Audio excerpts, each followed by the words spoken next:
Ja'al Islamu ghariban fasawfa ya'udu ghariban kama bada fatuba lil ghuraba. Islam ketika datangnya dianggap aneh. Ya wajar, sesuatu yang tidak dikenali tentu aneh namanya. Tidak pernah bosur kan, tidak pernah ketemu, tiba-tiba datang yang dari orang yang tak disangka-sangka pula. Nabi Muhammad SAW yang diharapkan sebelumnya menjadi tokoh masyarakat waktu itu sebagai jadi datuk-datuknya nanti kan, tapi ternyata dia bawa suatu ajaran yang aneh, tak pernah dikenali sebelumnya, merubah-rubah apa yang ada.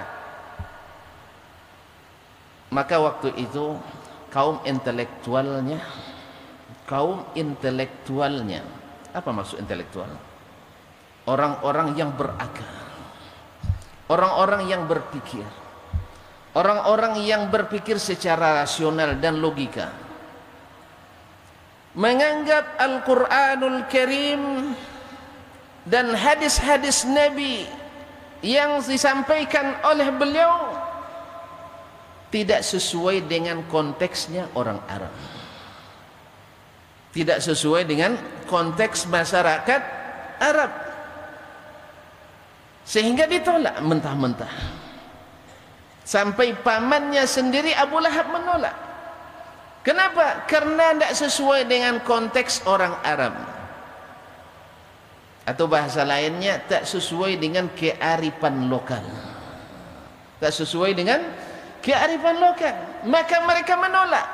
Biasanya mereka menyembah banyak Tuhan, sekarang kok disuruh satu. Biasanya mereka bisa mengambil keuntungan dari haji dan umrah, menyewakan pakaian, sekarang tidak bisa lagi. Biasanya mereka sambil tawaf bertepuk tangan dan bersiul, sekarang akan terancam berubah.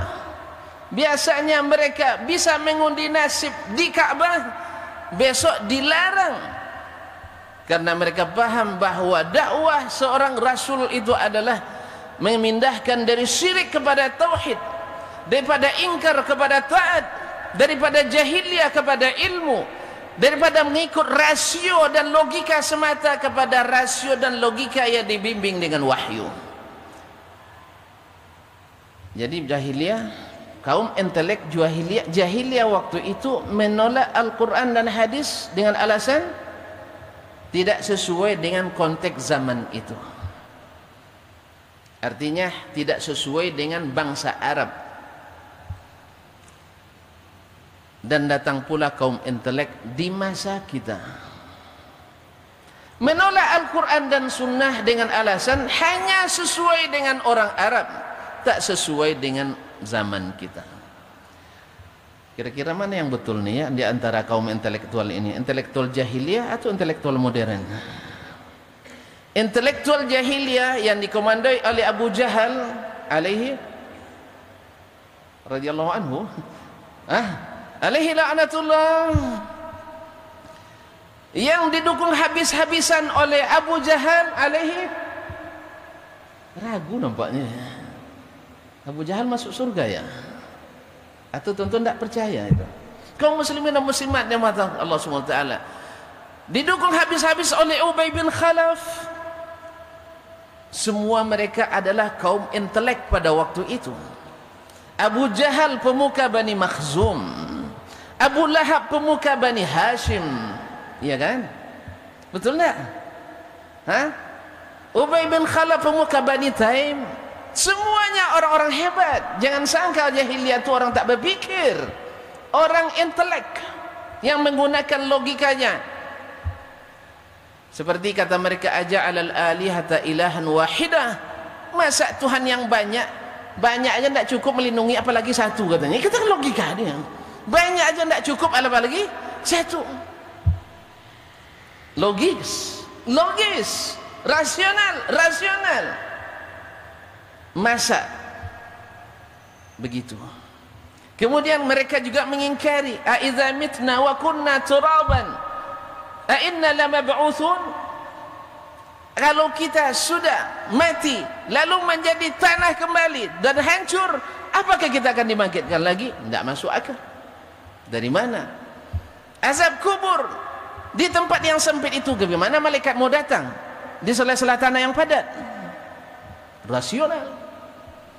Jadi mereka menolak hari itu Al-Quran dan hadis dengan bahasa kontekstual, tidak sesuai dengan konteks Arab. Dan kaum intelektual hari ini yang belajar kepada orang-orang non-muslim juga menolak Al-Quran dan hadis dengan alasan tidak sesuai dengan konteks masyarakat kita.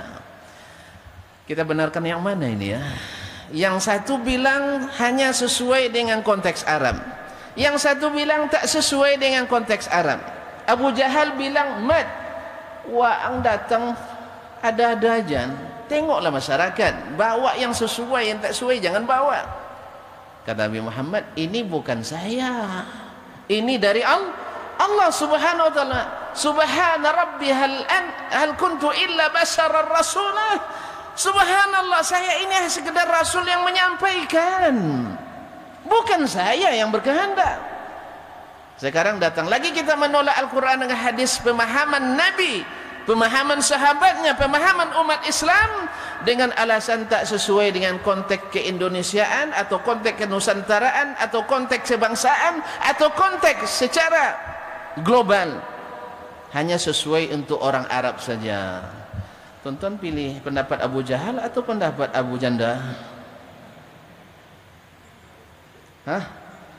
Kalau saya lebih percaya sama Abu Jahal. Apa sebab? Abu Jahal pinter, terbukti pinternya, jadi pemuka kaumnya. Abu Jahal dia sebagai pelaku sejarah. Kalau ini hanya sebagai pendistorsi sejarah. Belajar bukan dari orang yang dapat dipercaya, belajar dari orang yang kafir, orang Yahudi Nasrani, yang juga subuhatnya diambil dari kaum Majusi, Syiah Rafidah.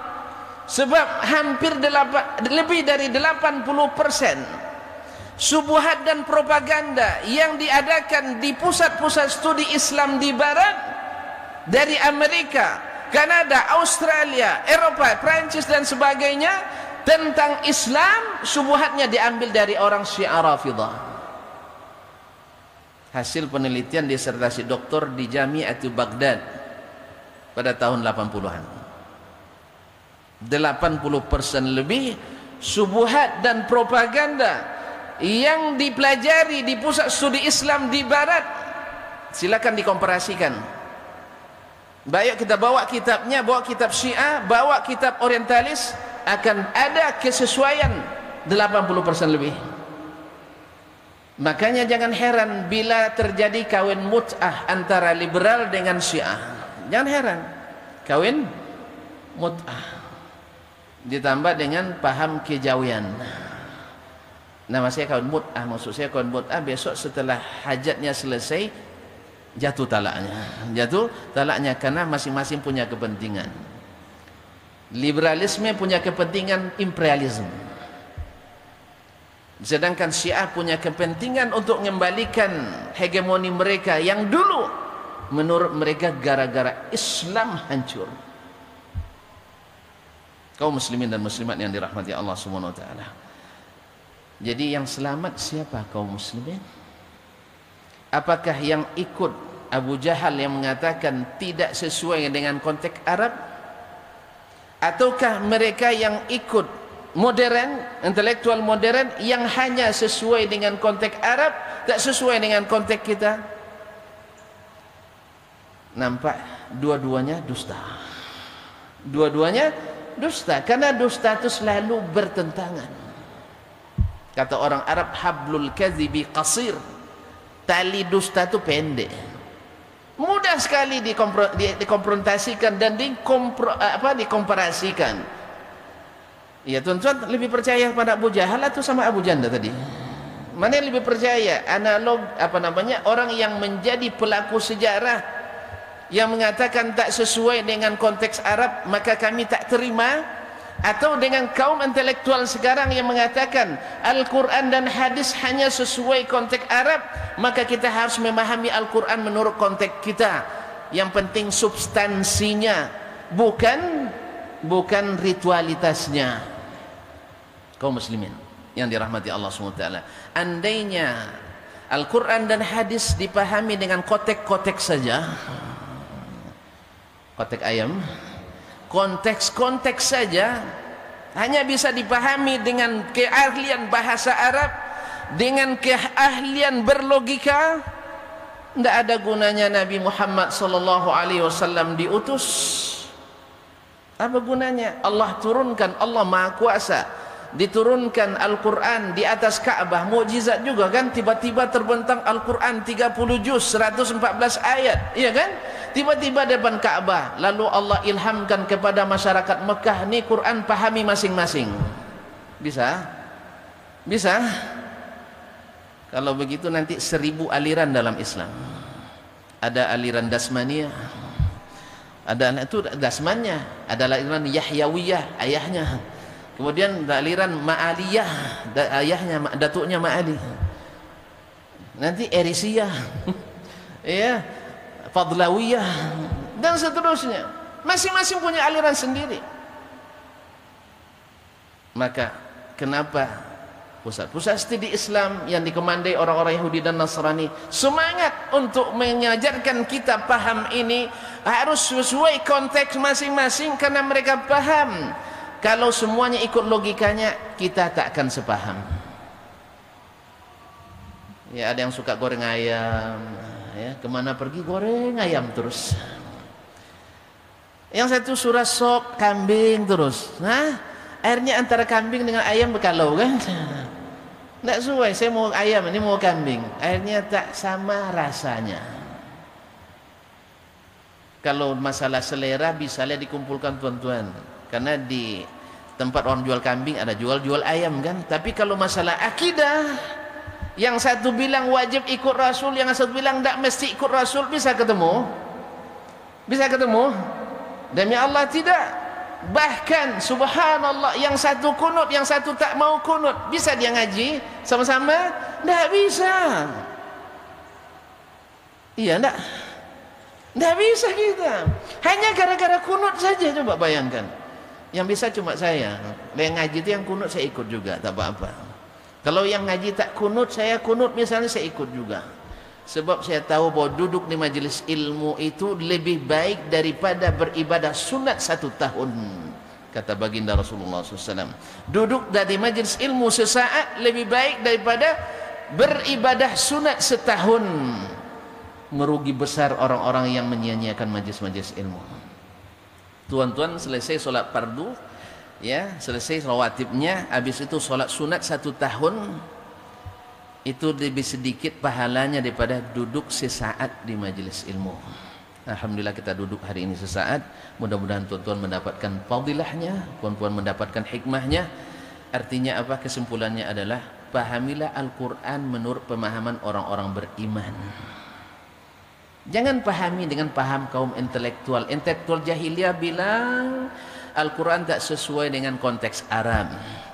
Intelektual modern kontemporer bilang Al-Quran tak sesuai kecuali dengan konteks Arab. Akhirnya kita bingung, kemana yang betul nih? Abu Jahal atau Abu? Mana yang betul ini? Kaum muslimin, mana yang betul? Daripada bingung, ikutlah Abu Bakar As-Siddiq, ya kan? Ikutlah Umar bin Al-Khattab, ikutlah Uthman bin Affan, ikutlah Ali bin Abi Talib, ikutlah Aisyah bintu Siddiq, ikutlah Ummu Salamah, ikutlah Abdullah bin Umar yang mendapatkan titel radhiyallahu anhum wa radu an. Allah ridha kepada mereka dan mereka pun ridha kepada Allah. Abu Jahal ghadiballahu alaihi, ya kan? Abu apa tadi? Abu Taib. Kaum muslimin dan muslimat yang dirahmati Allah Subhanahu wa taala, tidak ada yang sudah dapat ridha itu kecuali generasi itu. Ternyata Abu Jahal tidak sesuai konteks Arab katanya. Kita bilang sesuai hanya dengan konteks Arab. Saya yakin Abu Jahal lebih berilmu daripada kita. tentang masalah ini. Oleh itu dia tidak mau beriman. Tahan dia mempertahankan prinsipnya. Kalau awak tidak kan, nampak duit sini pindah sini, nampak duit sini pindah sini. Mana yang hebat? Hebat dari sisi ini hebat Abu Jahal. Ya. Karena dua-duanya sama, satu munafik, satu jelas. Mana yang lebih hebat? Yang pemberani, munafik atau orang kafir? Coba, yang gentleman, yang kafir atau munafik? Tidak ada yang berani ngaku nampaknya. Orang kafir lebih berani tuan-tuan daripada orang munafik. Munafik sembunyi, lempar batu sembunyi tangan. Siapa yang lentiang tadi? Tidak ada orang katanya kan, tidak ada katanya. Dia yang selempari orang, dah bengkak kepala orang, dia tidak ngaku dia. Kalau orang kafir tidak, saya yang lempar, Anda mau apa? Abu Jahal gitu kan, gentleman dia kan. Makanya kalau nak jadi juga kafir jangan jadi munafik, tapi jadilah orang-orang beriman. Makanya tanyakanlah Al-Quran kepada orang-orang beriman. Jangan tanya kepada kaum intelektual. Kaum intelektual itu tak paham. Gimana nak paham? Baca ayat aja tidak pandai. Baca ayatnya tak fasih. Pandai baca fasih, bahasa Arab. Bahasa Arab tidak ngerti pula.